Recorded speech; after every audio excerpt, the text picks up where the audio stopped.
अस्सलाम वालेकुम स्टूडेंट्स। पिछले लेक्चर में हमने organs of locomotion in phylum protozoa start किया था और हमने सबसे पहला जो लोकोमोटरी ऑर्गन है सीडोपोडिया, इसको डिटेल से डिस्कस किया था।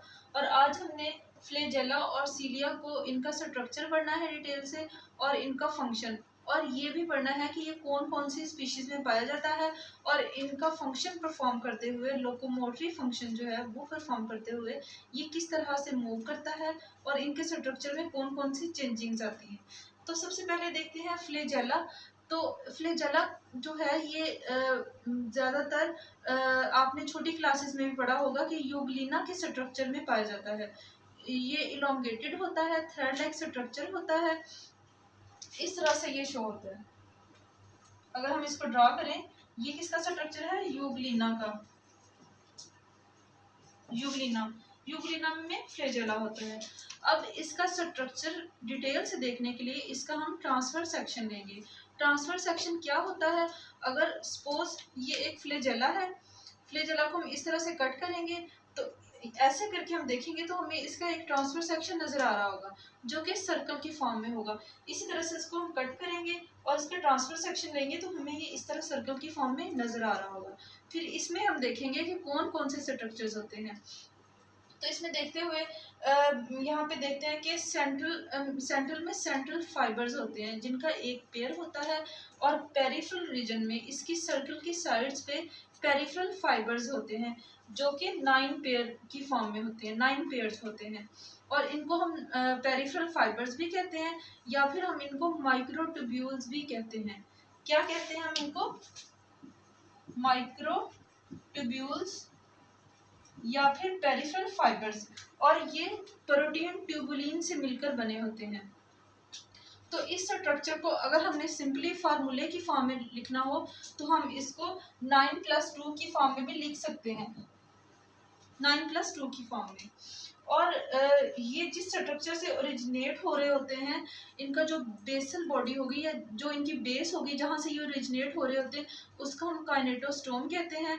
और अगर हम उसकी कंपोजिशन देखें तो उसका फार्मूला क्या होगा? उसका फार्मूला होगा 9+0 काइनेटोस्टोम का। फिर हम देखते हैं कि इसका स्ट्रक्चर तो हमने देख लिया कि ये कैसा होता है, लेकिन लोकोमोशन में ये कैसे हेल्प करता है, किस तरह इन्वॉल्व होता है ये स्ट्रक्चर लोकोमोशन में। तो इसके लिए हम इसकी फर्दर डिटेल में जाएंगे। इसमें हम देखेंगे कि एक ये जो पेरिफेरल रीजन्स होते हैं इनमें क्या क्या चीज़ें शामिल होती हैं। तो एक पेयर को हम जूम करके देखेंगे उसकी डिटेल, तो वो कैसा होगा? वो रिंग की फॉर्म में होगा। एक पेयर होगा रिंग का जिसमें एक रिंग ए होगी और एक रिंग बी होगी। रिंग ए के साथ कुछ फाइबर्स अटैच होंगे जिन्हें हम डायनीन फाइबर्स कहेंगे। डायनीन फाइबर्स क्यों कहेंगे? क्योंकि ये प्रोटीन डायनीन से मिलकर बने होते हैं। और इसके अलावा इनके साथ रेडियल स्पोक अटैच होता है। रिंग ए के साथ रेडियल स्पोक अटैच होते हैं, और ये जो रेडियल स्पोक हैं ये सेंट्रल फाइबर्स के साथ अटैच हो रहे होते हैं।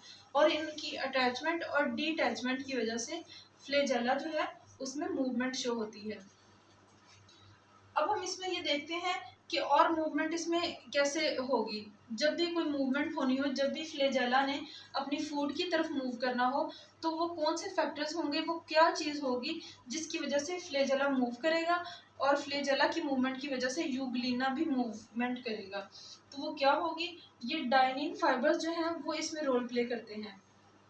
डायनीन फाइबर्स जो हैं ये अटैच होंगे। सपोज यहाँ पे ये रिंग ए है जिसके साथ डायनीन फाइबर्स अटैच हैं, और यहाँ पे ये रिंग ए है और ये रिंग बी है। एक जो पेरिफेरल फाइबर होगा उसका रिंग ए दूसरे के रिंग बी के साथ अटैच हो रहा होगा, अपने डायनीन फाइबर्स को अटैच कर रहा होगा। जब मूवमेंट नहीं होगी तो ये सारे डायनीन फाइबर्स नेक्स्ट वाले रिंग बी के साथ अटैच होंगे।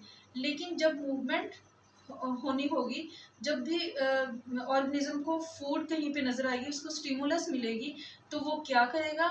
एटीपी को हाइड्रोलाइज करेगा।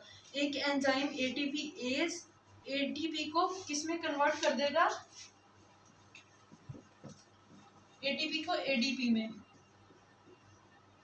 में, जिसकी वजह से क्या होगा? एनर्जी प्रोड्यूस होगी। और इस एनर्जी की वजह से ये जो डायनीन फाइबर्स होंगे ये डिटैच हो जाएंगे, और जिनकी वजह से फ्लैजेला मूवमेंट शो करेगा।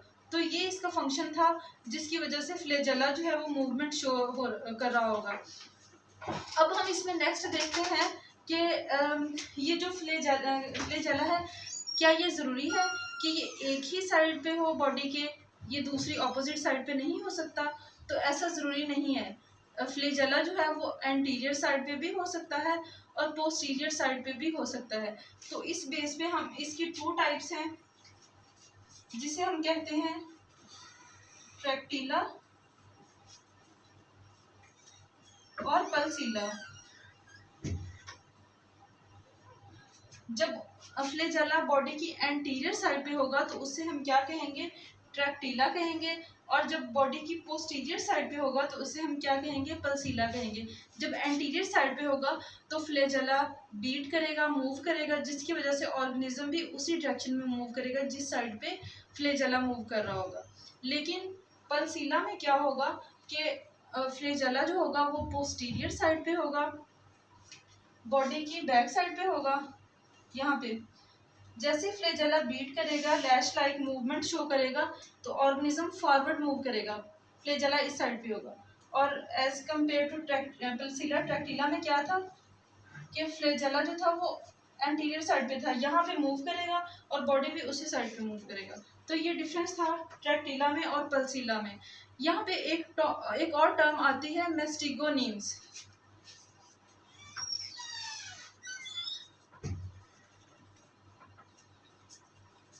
मेस्टिगोनीम्स क्या होते हैं? ये स्मॉल थ्रेड लाइक स्ट्रक्चर होते हैं जो कि फ्लैजेला की लेटरल साइड पे मौजूद होते हैं। अगर हम फिजिकली एक्सटर्नली इसका स्ट्रक्चर देखिए फ्लैजेला का, तो यहाँ पे हमें छोटे छोटे थ्रेड लाइक स्ट्रक्चर नजर आ रहे होंगे। ये स्ट्रक्चर्स क्या होंगे? इन्हें मेस्टिगोनीम्स का नाम देंगे और ये हेल्प कर रहे होंगे फ्लैजेला की मूवमेंट में। और इसके अलावा हम जब फाइलम प्रोटोजोआ में डिफरेंट स्पीशीज को देखते हैं, सुपर क्लास में स्टिगोफोरा और ओपिलेनेटा स्पीशीज की हम देखते हैं उनमें कि फ्लैजेला कैसा है और बॉडी के कौन कौन से रीजन्स में, तो हमें ये पता चलता है कि कुछ स्पीशीज ऐसी हैं जिसमें सिर्फ एक फ्लैजेला पाया जाता है और कुछ स्पीशीज ऐसी हैं जिसमें 2 फ्लैजेला भी पाए जाते हैं। एक फ्लैजेला एंटीरियर साइड पे होगा और एक पोस्टीरियर साइड पे होगा। और कुछ स्पीशीज ऐसी हैं जिनमें दोनों फ्लैजेला एक ही तरह के होंगे, कोई डिफरेंस नहीं होगा। लेकिन कुछ स्पीशीज ऐसे भी हैं जिनमें एक फ्लैजेला थिक होगा तो दूसरा थिन होगा। आपको अगर कोई क्वेश्चन हो फ्लैजेला से रिलेटेड, कोई भी अगर क्वेश्चन हो तो आप कमेंट सेक्शन में पूछ सकते हैं।